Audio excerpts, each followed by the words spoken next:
Thrillers are really big novels. They may not be 1,000 pages long, but they're big in concept. In big novels, big characters do big things. They are heroes, heroines, and mighty villains. But if they are ordinary people, they are thrust into extraordinary circumstances and react with extraordinary actions. The whole idea of thrillers being overblown, stupid, over the top, is really an outdated concept. It's hard to publish them these days. Your thrillers really must be rooted in reality. So if you have a cigar-smoking, swaggering villain who wears a toupee that keeps falling off to the side and occasionally is squeezing a pimple on his chin, after a while, people are going to have a very hard time being afraid of that villain. In books, the villain drives the plot, and it doesn't matter whether it's back to the mainstream novel or a thriller or a mystery. If you don't respect your villain, your reader won't respect your villain. So don't make fun of your villain. Create a worthy villain.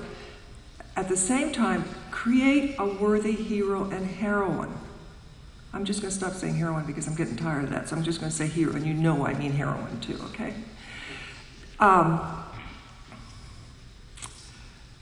One of the things that's always struck me about Hitler, I think we can all agree that Hitler's probably the worst despot, terrorist, whatever, of the 20th century. But somehow he is made worse when one stops to think that he genuinely loved animals.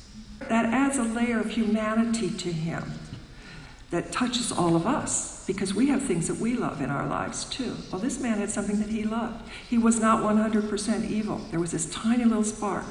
And somehow that makes him worse because he's more like us. It's less easy to push him off in the corner and say he's an aberration. Well, he may have been, but there's that tiny bit that's like us. So he makes a particularly good villain if the reader also realizes that he loved animals. And that should be true of all of your villains. Do not make your villains one-dimensional. Give them something that they deeply care about. It will make your job harder, but then you want to write books. And it ain't an easy job.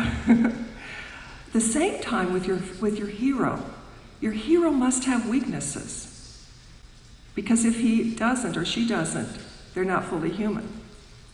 Frankly, I'm not interested myself personally in people who present themselves as perfect. That for me is very boring.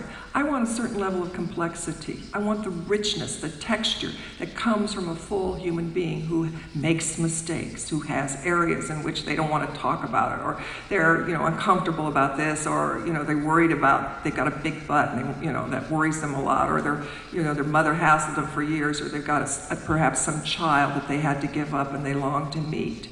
Some area that makes them fully human, so that your characters are not going to be cartoon characters.